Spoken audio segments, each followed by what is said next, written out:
bonsoir, mesdames et messieurs. Merci de nous retrouver pour le point hebdomadaire de l'activité sur la BRVM.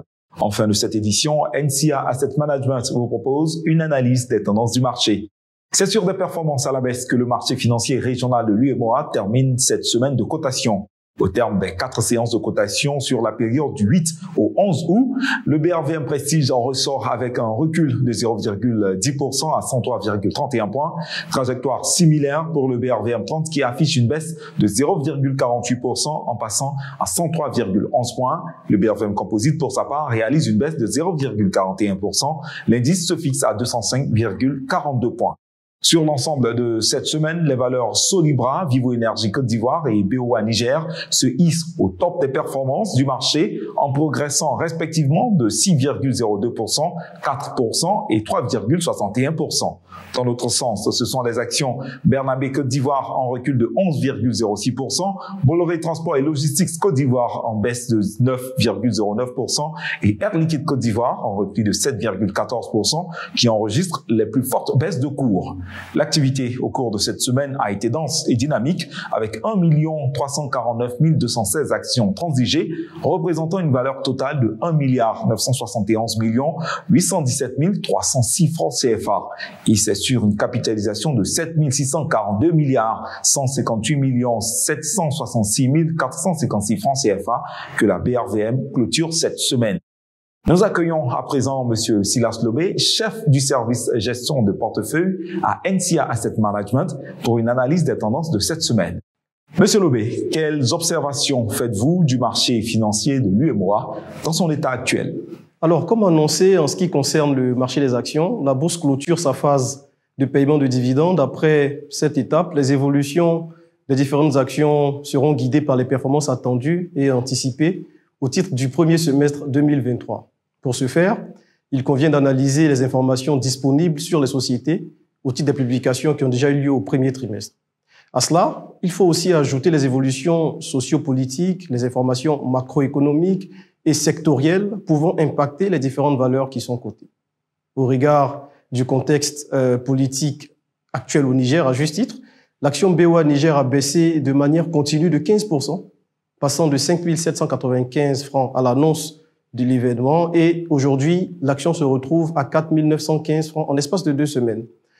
Par ailleurs, à part ce phénomène dont nous parlons, d'autres titres sont impactés par des actualités sur les marchés internationaux et certaines bourses étrangères. Par exemple, les études qu'on a réalisées ont permis de démontrer une certaine corrélation entre le cours de l'huile de palme à l'international et des valeurs telles que Palmsi et SOGB.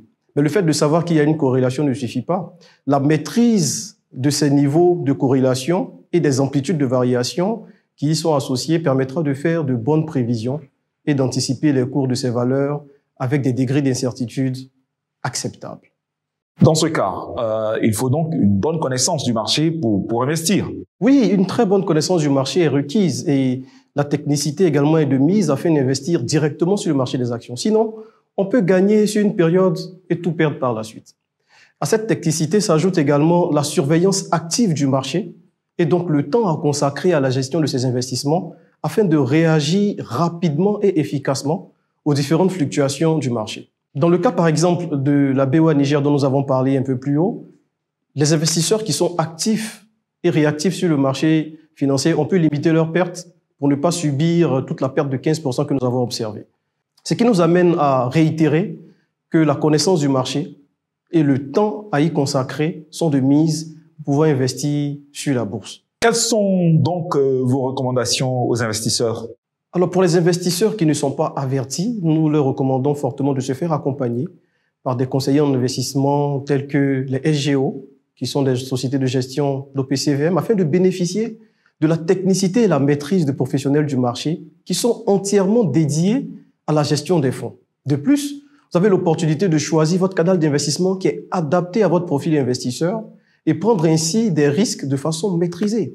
Et donc, les fonds communs de placement ont l'avantage d'être diversifiés sur un grand nombre de titres et potentiellement sur plusieurs types de titres différents, les actions, les obligations, appartenant à des secteurs, à des pays différents en fonction de la stratégie qui est appliquée au fonds. Une plus grande diversification permet donc de réduire les risques de perte et de forte volatilité de vos investissements, contrairement à un placement qui est effectué directement sur les actions. Donc, c'est le canal le plus privilégié pour des investisseurs qui ne sont pas avertis et qui n'ont pas le temps de suivre des investissements directement sur le marché des actions. Et pour finir, donc, Monsieur Lobé, quelles sont vos prévisions pour les semaines à venir? Alors, en ce moment, on observe une remontée des taux sur les marchés obligataires et monétaires qui devrait induire une légère baisse ou une croissance limitée du marché des actions.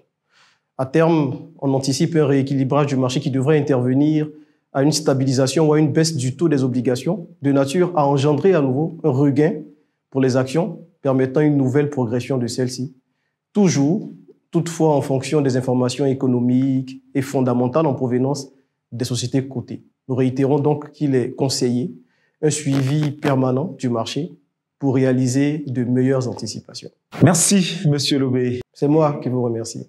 Merci de votre attention, chers téléspectateurs. L'ensemble de l'équipe de BRVM TV se joint à moi pour vous souhaiter une agréable fin de semaine et vous donne rendez-vous lundi à 9h30 sur la chaîne de toute l'actualité boursière de l'UMOA.